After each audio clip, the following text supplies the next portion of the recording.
Boa tarde já, né? Quero parabenizar todos vocês. Quero saudar a mesa aqui. É difícil você colocar a autoridade presente para poder discutir. Vou começar logo perguntando, cadê os secretários aqui da Polícia Civil, da Polícia Militar, do Corpo de Bombeiro, cadê eles?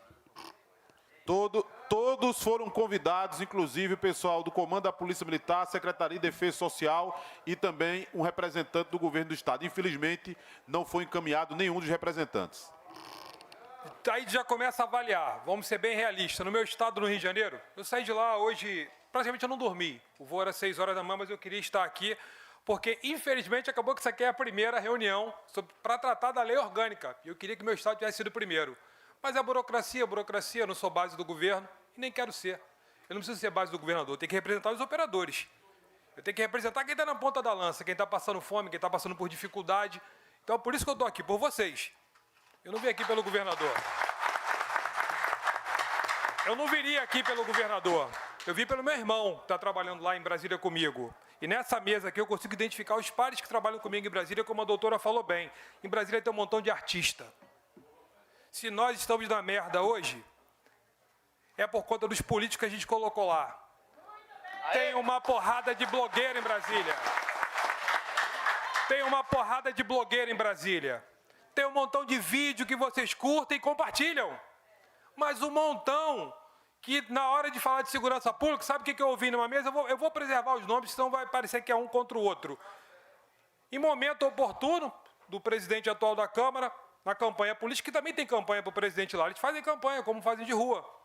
E foi colocado numa mesa que a gente estava discutindo, falando bancada da segurança pública. Nós nos reunimos, o assunto era o que a gente podia entregar para a população. Eu levantei a mão e falei, calma aí. Antes da população vem o operador, não vem? Se a gente não tratar os nossos bem, como é que a gente entrega o nosso melhor serviço para todo mundo? A gente não entrega. A gente entrega hoje o operador sobrecarregado, com medo de trabalhar, com o Big Brother no peito, como o coronel falou bem, entendeu? Se tem uma câmera, que ele use em favor dele, e não para correção, porque no Rio de Janeiro estão usando para punir, para penalizar. Se nós temos uma legislação, uma lei orgânica que se arrastou durante 20 anos, e eu lembro quando eu ganhei a eleição, eu procurei o capitão Augusto, que eu falei, caraca, eu tenho que procurar ele, porque estava tramitando. E eu não conseguia fazer nada, eu não tinha sido diplomado, eu não tinha sido empossado, como é que eu ia fazer? Então, se eu tinha sugestões, e coloquei várias sugestões para ele ali, mas preocupado daquilo ali, porque aquilo ali vai se perpetuar. Eu estou vendo aquela faixa lá no final. E eu vou falar para vocês, sabe onde é que começou esse problema? Lá atrás também. A gente tem que cortar na própria carne. Quando a gente não cuida dos nossos, e na expectativa que eu tinha, é que a gente cuidasse mais no governo passado. Porque nesse governo eu não espero nada. Eu não espero nada, meus irmãos. E o que veio para a gente aqui, eu relacionei. Perdemos licença especial, fim do triênio, fim do abono permanência, fim do auxílio moradia, fim do adicional na atividade, trabalhar 35 anos, pagar um pedágio de 17%, fim do posto acima, 10,5% no bruto. 10,5% no bruto, né? A reclamação não é essa? Da faixa aí, 10,5% no bruto. Está aqui. Nós só podemos contar 5 anos agora do tempo que a gente trabalhou lá fora. Quem trabalhou 6, 7, 8, 9? E a pergunta que eu faço em Brasília, para onde foi a nossa contribuição? Então, eu vejo Brasília hoje e vocês têm que ficar antenados nisso. O nosso problema de segurança pública, ele não importa muito para terceiros. Ele importa para a gente. Só que a nossa força lá para chegar até onde interessa é muito difícil. Porque se pauta muita coisa e se fala pouco da gente. Nós trabalhamos incansavelmente na Comissão de Segurança Pública. Lá a maioria somos nós, quanto uma minoria que só está ali praticamente para tumultuar. Mas o projeto de lei, ele é um tabuleiro. E que tem a próxima casinha quando você sai da Comissão de Segurança Pública. E você vai para a finança e tributação. E o impacto financeiro? Vocês lembram que falaram para a gente que a gente não ia pagar imposto de renda? Isso foi em 2022. Quem não pagou imposto de renda até agora? Por quê? Porque ninguém apontou de onde vinha a renúncia. Ninguém apontou a compensação. Eu estou cansado de ser enganado. Eu nunca disputei a eleição. Começa por aí. Não queriam que eu tivesse ganho. Eu venci a eleição no WhatsApp. Eu fui eleito o mais barato do Brasil. Nunca teve isso antes no Rio de Janeiro. Botaram uma escala de serviço 5 horas da manhã e 5 horas da tarde para não votar em mim. Eu nunca vi isso. O policial não votar e a justificativa é que se tivesse rendição teríamos uma troca de tiro. A população ficaria em risco no meio do fogo cruzado. Por quê? Porque não queria que eu ganhasse. Eu sou uma voz hoje que tem que ser calada no estado do Rio de Janeiro. Porque meu estado está uma porcaria. A gente não valoriza o veterano e a pensionista. Pensionistas que estão aqui hoje trocariam tudo para o marido estar de volta. Eu duvido. Não tem um benefício que ela fale assim, é melhor do que meu marido aqui. Não tem, porque só cada uma de vocês sabe o que vocês passaram no dia seguinte. São histórias parecidas, mas diferentes. Umas tiveram filho, outras não tiveram filho, e depois é uma burocracia até você começar a receber a tua pensão. Fora o assédio moral que vocês recebem. Fora o assédio sexual. Porque acha que a pensionista é o quê? Uma piranha? Não é. Ela é nossa continuidade, porque se eu morrer hoje, eu sei que a minha esposa vai dar conta do recado na minha casa. Acho que não. Porque ela vai falar assim, como ele conseguia fazer para sobreviver? Porque só vocês sabem. O que vocês fizeram, coisas vocês falam e outras vocês vão levar para o caixão. Porque se falar, vão falar que você fez errado. Porque a população deseja que a gente faça o que a gente faz. Mas a mídia vem lá e condena a gente. Todo mundo quer um vagabundo morto. Aí depois vem a mídia e fala que teve excesso. Que o tiro foi na cabeça, que foram 2 tiros no peito, que não sei o quê, que ele não teve direito ao contraditório, que não é contra matar, não, é prender, mas não precisa matar. Sério? Você vai falar para um cara armado que ele merece uma segunda chance? Eu não tenho essa paciência toda. O meu ensinamento foi totalmente diferente, por onde eu passei e fui adestrado na Polícia Militar. Mas se você falar isso hoje em dia, o que vão fazer com você? Vão te caçar? A gente não pode fazer mais nada. Hoje em dia o Supremo decide por todos nós. Então hoje, o que eu vejo aqui, que é o principal, o que você tira de uma audiência pública? Somente uma reunião aqui que você ouviu várias palavras motivacionais e que chegaram a lugar nenhum? Não. Nós temos uma governadora que vai fazer toda a diferença. E tem aquele processo mágico que acontece a cada 2 anos, que é o quê? Eleição. Não votem em quem usa vocês. O momento é agora. Vocês têm um presidente da Casa aqui Legislativa. Eu até perguntei se tem outros também aqui que vestem a farda ou vestiram a farda. E por que não estão aqui? Será que o assunto não é tão importante? Mas o que eu estou tentando tentar entender é o seguinte, por que todos não estão aqui?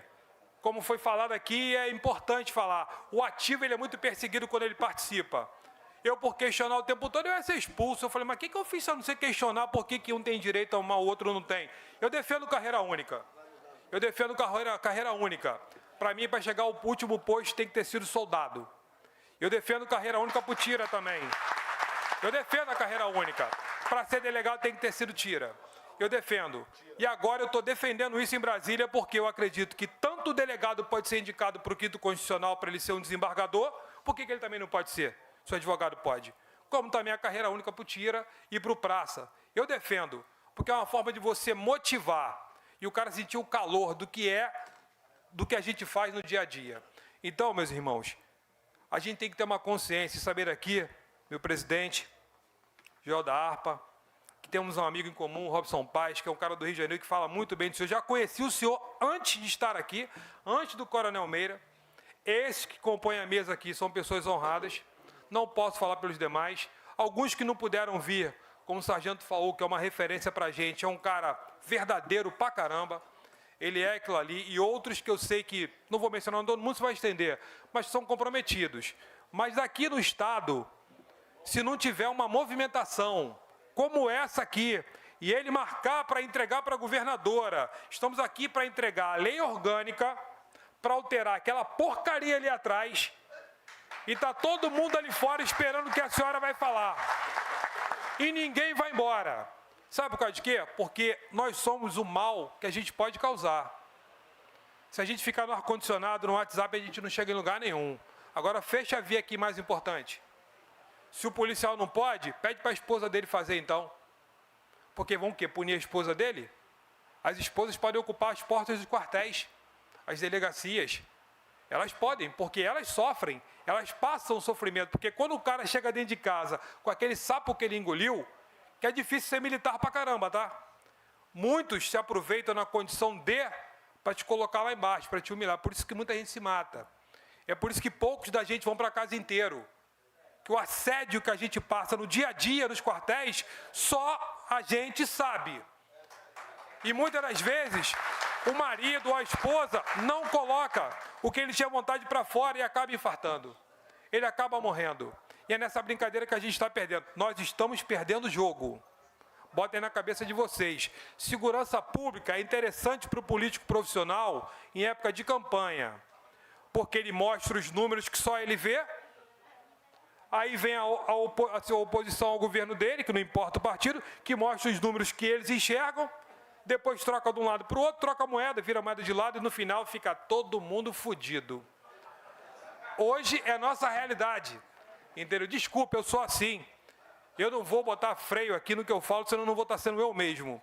Então eu falo para vocês, ó, você tem uma responsabilidade muito grande, você tem um deputado federal do teu lado muito foda, entendeu? Que é o Coronel Meira, para marcar uma reunião com a governadora e nesse dia da reunião marcar um grande ato com todos vocês. Senão não vai chegar a lugar nenhum. Se não tiver um grande ato, tem que ser uma guerra avisada. No dia tal, todo mundo vai. Quem tiver de folga, o ativo vai. Os parlamentares vão garantir que não vai ter perseguição. Entendeu? Não! Vocês vão na casa dela. Ocupem a casa do povo. A Assembleia de vocês é a casa do povo. Mas lá também é. O político está. Ele não é dono. E ela precisa dos votos da segurança pública. Hoje, quem não falar de segurança pública vai estar ultrapassado. Até a eleição municipal, que relutaram para falar, começaram a falar. Agora nós temos a Polícia Municipal, que já é um pedido antigo, e alguns não queriam falar. Mas quando começou a ver que deu liga, começaram todos a falar. Vou falar para vocês, o meu estado hoje é uma referência negativa para o crime organizado se organizar mais. E vai chegar um dia uma filial, se já chegou aqui, com certeza, do Comando Vermelho, Terceiro Comando, amigo dos amigos, não importa. É o crime organizado hoje. E hoje eles não buscam mais pontos de venda de droga, eles buscam território. Então, meu presidente, encerro por aqui, agradeço o convite. Se marcar com ela lá, pode colocar que eu venho também. Eu venho. Pode marcar que eu venho. Entendeu? Porque da reunião com ela, a gente vai perguntar o seguinte, o que você vai fazer pelo veterano? Vai continuar 10,5 no bruto? Porque no Rio de Janeiro teve uma proposta que era 10,5 do que excedesse o teto para veteranos e pensionistas, e o governador simplesmente foi orientado para vetar o dos veteranos, manteve das pensionistas, prejudicou os veteranos, e o ativo tem que entender que o próximo a ser o veterano é ele. Então, se o veterano nem pagasse nada, era o certo. Era o certo, porque ele ia pensar no futuro dele. E se ele morrer? Que a chance é muito grande na nossa profissão. Como foi falado aqui, o sacrifício da própria vida, só a nossa profissão tem. Você faz um juramento, não vai você cumprir, não. Não vai pegar você aqui, antigão, não, na frente da tua frente, passar um assalto ali, ver se tu não vai reagir. O bombeiro que estiver aqui presente, vê se ele não vai apagar o incêndio, vai salvar uma vida que está ali. Senão a gente até responde. Eu sou de uma época em que a referência na minha rua eram vocês. Eu sou policial por causa do meu pai e do meu avô. Então, eu não sou policial só há 25 anos. Eu acho que desde quando eu saí de saco do meu pai, eu sou policial. Porque dali, ó, eu aprendi dentro de casa toda a dificuldade que meu pai passava. E hoje eu entendo o que ele fez para a gente viver. Para ninguém se corromper. Aqui vocês são honestos, porra. Não tem desonesto aqui, não. E já falei para o colega, se alguém foi colocado na rua injustamente, faz como a gente fez no Rio, cria uma comissão mista para rever os casos de exclusão arbitrário. Que o que mais tem é o cara que não gostava da tua cara e te botava na rua. O cara olhava para você e te colocava na rua, só por perseguição. Se você morasse melhor do que ele, se tivesse um carro melhor do que o dele. E ainda tem isso hoje em dia. O cara te vê na faculdade e fala assim, tá fazendo segurança aqui? Não, irmão, me formei, sou advogado também. Na academia que ele malha, ué, trabalha aqui? Não, estou malhando também. No condomínio que ele mora, então, nem pensar em você morar, hein? E se o teu carro foi bonito, mais bonito do que o dele, aí fudeu, meu irmão. Aí a corregedoria vai atrás de você rapidinho. Então, encerro aqui. Agradeço pelo convite. Voltarei. Joel, não perca a oportunidade de levar essa massa. Eu sei que todo mundo não vai poder entrar, mas a massa para a porta do palácio. Bota lá, só vamos sair daqui com uma resposta positiva. Lei orgânica vai ser escrita por vocês aqui, vai ser melhorada ou piorada por vocês aqui. Olha a responsabilidade. A mãe está vindo de Brasília, está valendo. Mas a Assembleia Estadual, ela pode melhorar. Aquela tarifação ali já tem um entendimento no Supremo arrebentando, tá? já tem arrebentando. Tem que estar alinhado com o teu deputado estadual. Porque eles vão escrever e falar o seguinte, ó, governadora, pro veterano não, pelo amor de Deus. Ou o que esse cara faz e fez e vai continuar fazendo até morrer. E a lei orgânica que nós queremos é essa. Se não for dessa forma, parem. O policial tem que entender o seguinte, não é greve que a gente não pode fazer, mas parar dentro do quartel a gente pode. E falar que a gente não vai para a rua até ficar do jeito do que a gente quer. Sabe por causa de quê? Porque depois, quando der um problema, a culpa é nossa. Então, agora, a culpa são dos políticos. Se nós estamos na merda, foi por causa daqueles que a gente não soube escolher. Hoje, nós aqui, estamos desfazendo o que fizeram com a gente. Fiquem na paz de Deus. Obrigado. Aí, queria uma salva de palmas para o Sargento Portugal.